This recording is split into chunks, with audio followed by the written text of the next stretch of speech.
ஹஸரத் Hassan ரலியல்லாஹு தஆலா சொல்லிருக்காங்க, ஃபாத்திமா நாயகி வஃபாத்தப்ப ஹஸன் ரலியல்லாஹு 7 வயசோ 8 வயசோ தான் ஆகும்.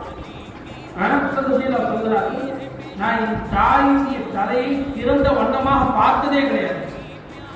என் தாயுடைய தலை திறந்திருந்த நிலையில் என் தாயுடைய தலை முடிகளை நான் பார்த்ததில்லை என்று ஹஸன் ரலியல்லாஹு சொல்லியிருக்காங்க.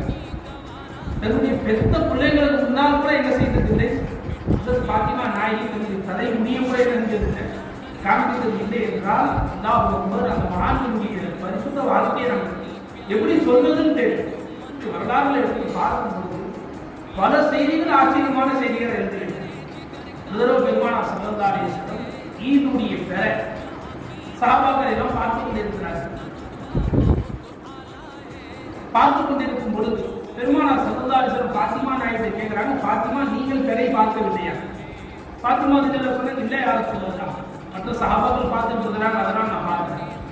அப்போ பெருமானார் ஸல்லல்லாஹு அலைஹி வஸல்லம் கேட்டாங்க, மற்றவர்கள் பார்த்தா என்ன, நீங்க ஒரு ஓரமா நீங்க பார்த்திருக்கலாமே என்று கேட்ட பொழுது அவர்கள் என்னை பார்க்க வாய்ப்பில்லை, சஹாபாக்கள் மற்றவர்கள் என்னை பார்க்க வாய்ப்பில்லை, இருந்தாலும் என்னுடைய பார்வையும் சஹாபாக்களுடைய பார்வையும் அந்நிய ஆண்களுடைய பார்வையும் போய் ஒரு இடத்தில் ஒன்று சேர்வதை நான் விரும்பல. நானும் நிலாவை தான் பார்க்கிறேன், பெறையை தான் பார்க்கிறேன், அவங்களும் பெறையை தான் பார்க்கிறாங்க. நேரடியாக என்னை அவர்கள் பார்க்க வாய்ப்பில்லை என்றாலும் என் பார்வையும் அவர்களுடைய பார்வையும் போய் ஒரு இடத்துல ஒன்று சேர்வதில்லை. அப்படி ஒன்று சேர்வதை நான் வெறுக்கிறேன். நான் பார்க்கலாம் என்ன அவர்களுடைய இஃபத் என்ன, அம்மாவுடைய பத்தினி தலைமை. நாளை கியாமத்துல மனுஷனுடைய மைதானத்துல அறிவிப்பு செய்யப்படும், எல்லோரும் உங்களுடைய பார்வைகளை தாழ்த்துங்கள்.